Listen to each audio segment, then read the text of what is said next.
ఈ యొక్క teaser review ఎలా ఉంది అనేది మనం అబ్జర్వ్ చేస్తే మటుకు ఈ యొక్క చిత్రంలో నటించినటువంటి నటీనటుల యొక్క అన్ని యొక్క అంటే ఇంట్రడక్షన్ పార్ట్ ఈ యొక్క టీజర్లో చూపించాడు అనేది మనకు ఆ యొక్క టీజర్ చూస్తే మనకు స్పష్టంగా కూడా అర్థమవుతుంది అనమాట. ఈ యొక్క చిత్రంలో మోహన్ లాల్, అదేవిధంగా ప్రభాస్, అదేవిధంగా కాజల్, ఈ యొక్క మోహన్ లాల్ అలాంటి కీలకమైనటువంటి వ్యక్తుల యొక్క సినిమాలో అయితే సెకండ్ టీజర్లో ఎలాంటి డైలాగ్స్ అయితే ఏమైతే రాయలేదు, కానీ కేవలము అవలీలంగా వదిలినటువంటి ఈ యొక్క టీజర్ వచ్చేసి ఫైనల్గా చివరిలో వచ్చేసి ప్రభాస్ రుద్రగా ఎంట్రీ చేసి సీన్తో ఈ యొక్క టీజర్ అంచనాలు భారీగా పెరిగాయి అనేది మనకు ఈ యొక్క టీజర్ చూస్తే కూడా మనకు స్పష్టంగా కూడా అర్థమవుతుంది అనమాట.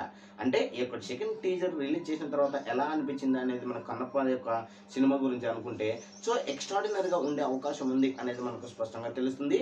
అదేవిధంగా కేవలం ఈ యొక్క టీజర్లో అందరి పాత్రలు అంటే మోహన్ లాల్, అదేవిధంగా అక్షయ్ కుమార్, అదేవిధంగా మోహన్ బాబు గారు, అదేవిధంగా మంచు మనోజ్, వీళ్ళందరినీ కూడా ఈ యొక్క సినిమాలో ఇంట్రడక్షన్ పార్ట్ ఈ యొక్క టీజర్లో చూపించాడు అనేది మనకు స్పష్టంగా కూడా అర్థమవుతుంది అనమాట. సో ఈ యొక్క టీజర్పై మీ యొక్క అభిప్రాయం కామెంట్ సెక్షన్ కూడా తెలియజేయండి. Thank you.